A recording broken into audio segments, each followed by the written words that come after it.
Yung isda na yun, yung isdang danggit.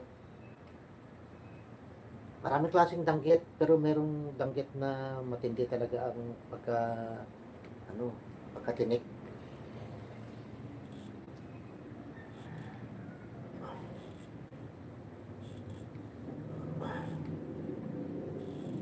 Yan.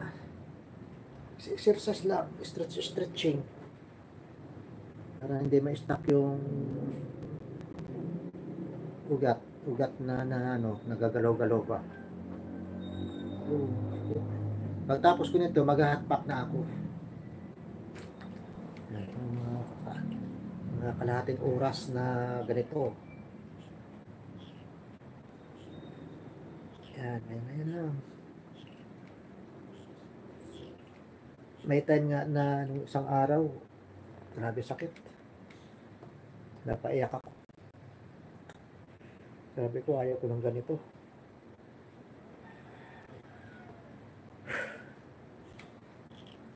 Hala eh. Kaya minsan pag natutulog tayo, kailangan matulog tayo ng maayos. Komportable yung katawan natin sa pagtulog, sa paghiga. Minsan nga, di ba, nagkakaroon tayo ng dito, stiff neck. Yun, dahil din sa pagtulog yun. Hindi tama yung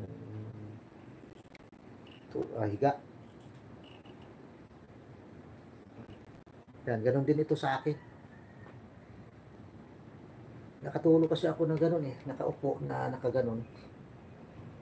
Nakasampa pa sa bintana itong paa ko. Pagka nakaganon talaga siya. Yan. Ito katawan ko, ito yung paa ko. Ganun. Kumbaga nabanat yung ugat dito eh. Kaya pagising ko, ngalay na ngalay ako. Grabe.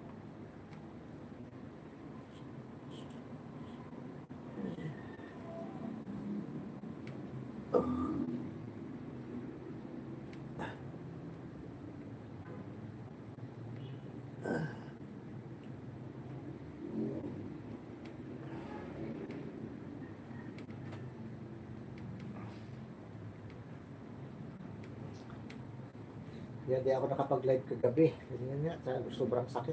Nawawala ako sa hindi ko kayang parang gusto ko lang gusto ko lang manahimik na lang.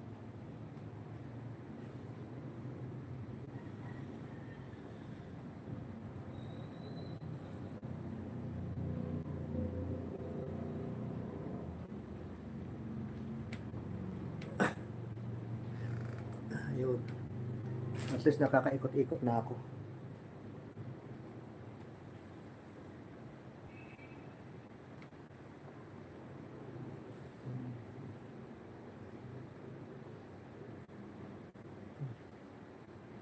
Ito lang, tambay host. Okay, Mary. Maraming salamat. Hanggang ano lang naman ako, 7. Tapos sa'yo naman. Ngayon lang naman na to magla-live ng ganitong oras. Kasi sa Lunes, papasok na ako. Pagka kaya na. Kaya ko ng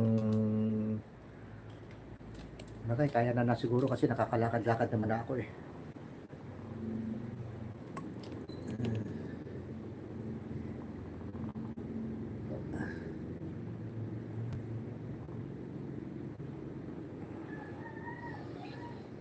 Kaya nagising ako maaga, alas 3 pasado. Nagising ako. Yun, nakikiramdaman ko yung katawan ko kung okay ba. Eh, hindi naman nasa kumirot. Hindi kagaya kahapon.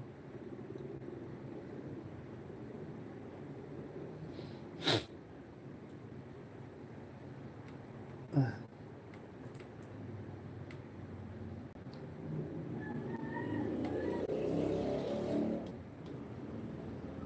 ay, walang ano to tawag dito. Oo, walang highlights. Hindi ako makano highlights.